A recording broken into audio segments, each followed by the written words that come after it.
Assalamualaikum warahmatullahi wabarakatuh. Kembali lagi bersama saya Ibu Harmadani Askorina Siregar dalam mata pelajaran Fisika.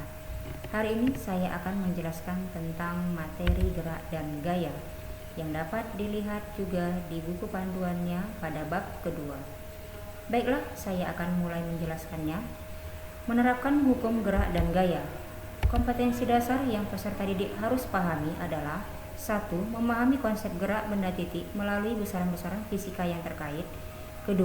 Menerapkan konsep gerak lurus dengan kecepatan tetap dan gerak lurus dengan percepatan tetap. Yang ketiga, memahami gerak melingkar dengan laju tetap dan gerak melingkar dengan percepatan sudut tetap. Yang keempat, menerapkan hukum Newton dan konsep gaya. Yang kelima, menyajikan hasil pengamatan terhadap gerak benda ke dalam grafik. Dan yang keenam, menganalisis gerak lurus berubah beraturan menggunakan hukum Newton.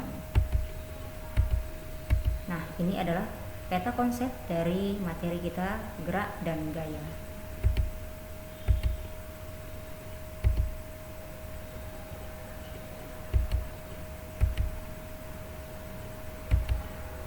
Gerak dan gaya pertama kali diungkapkan oleh Isaac Newton dalam karyanya Filosofi Naturalis Principia Mathematica mengenai percepatan.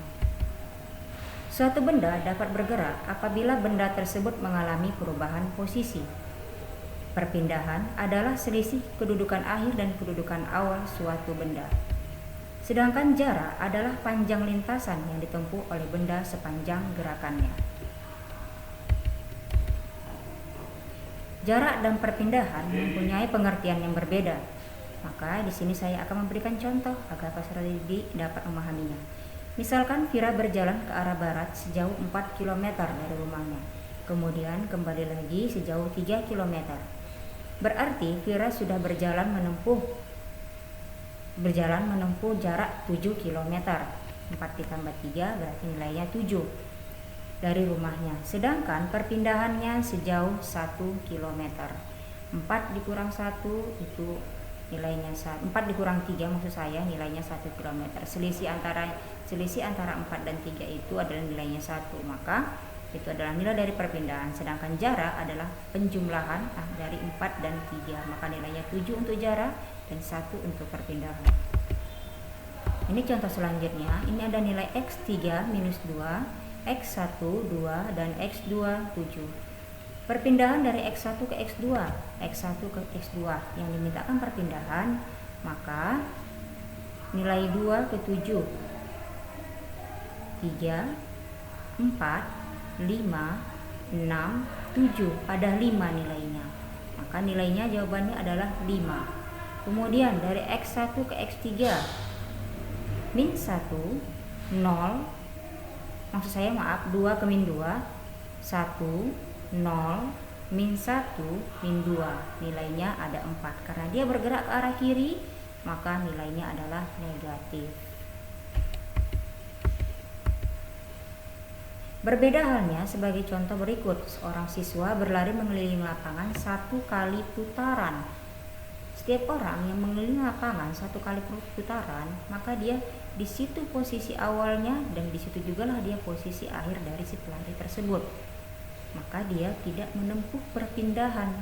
Dia tidak mengalami perpindahan. Dia tetap pada posisi awal ketika dia berakhir berlari. Sementara jaraknya ada, jarak yang dikelilingi dari lapangan tadi. Ini contoh selanjutnya. Ada seorang pejalan kaki bergerak ke arah utara sejauh 3 km. Utara kan ke arah atas. Kemudian berbelok ke arah timur sejauh 4 km. Lalu berhenti. Berapa jarak yang ditempuh siswa tersebut dan berapa pula perpindahannya? Balik ke awal, kalau jarak itu jumlah dari awal dan akhirnya. Ada 3 km ke atas dan timur 4 km, maka jaraknya 7. Sementara kalau untuk perpindahannya kita menggunakan rumus Pythagoras. Mungkin di SMP atau di MTS itu sudah dipelajari. Kalau rumus Pythagoras dia kan seperti ini. 3 dikuadratkan nilainya 9, 4 dikuadratkan nilainya 16. 16 ditambah 9 nilainya 25. Akar dari 25 adalah 5, maka nilainya adalah 5 untuk perpindahan.